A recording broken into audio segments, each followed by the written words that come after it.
Hi there, everyone. This is a message for ignorant liberals. I am currently along the West Bank. I am in a Jewish town called Gilo, and right behind me is a territory that is controlled by the Palestinian Authority. You can see trailing along that sort of dirt trail, there is not a wall. There is a security fence that was built by the Israeli Defense Forces, funded by the Israeli government and taxpayers. Now, behind us is a refugee camp. You'll notice that it is not a shanty town. People aren't living in cardboard boxes and underneath teepees and tents. No, they're concrete buildings. That's a refugee town. That's where UN money is being funneled every year, millions, even billions of dollars to help people there that are second or third generation in the territory, but still referring to themselves as refugees because guess what? That's what gets them the dollar bills. The entirety of the security fence, not the wall, is about 720 kilometers. For my Canadian friends, you can do the mile transactions if you are American. About 5% of that 720 kilometers is concrete, the actual wall, which is the only part that the Western liberal media will show you. I think you might be able to see a small segment up and around over there. Now, about 2 kilometers this way is Bethlehem. That's where Jesus was born. Now in Bethlehem Square, Bethlehem right now is a Muslim town, and in Bethlehem Square, there is the biggest minaret in this entire region. And on the doors that were formerly Christian houses, there are posters advertising suicide bombers. Interesting that we should bring up suicide bombers, because the reason why this security fence was built was because of suicide bombers.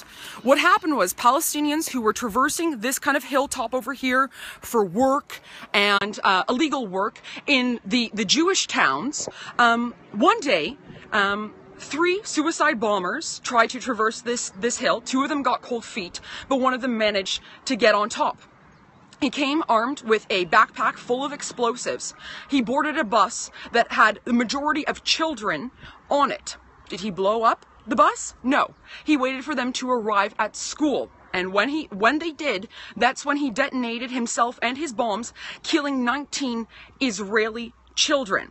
That's why they built this fence, was to stop Palestinian, not refugees, terrorists from killing Israeli children. So the next time the liberal media tells you that this is an apartheid state and poor Palestinians are kept on the other side, remember why it was built, and remember the fact that the Palestinian Authority is now in charge of that. Palestinian police now patrol it. Meantime, Israeli police patrol this part. You'll see that they're within striking distance. These houses here in Gilo, right behind me, became the absolute front lines for Palestinian terrorism, grenade launches, Molotov cocktails, and just general rounds of fire. Right now, the people behind me don't have usual windows. They have bulletproof windows because during the second Intifada, people couldn't even go use their fridge because if they did in the middle of the night, it set off a light and then gunfire would ensue. So if you want, or you're tempted to refer to this as Israeli apartheid, the big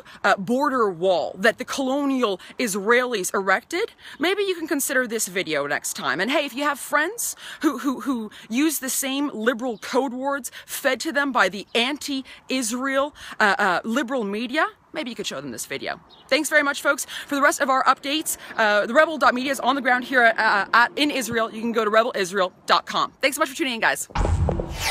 If you want to hear the other side of the story when it comes to Israel, support our journalism by going to rebelisrael.com.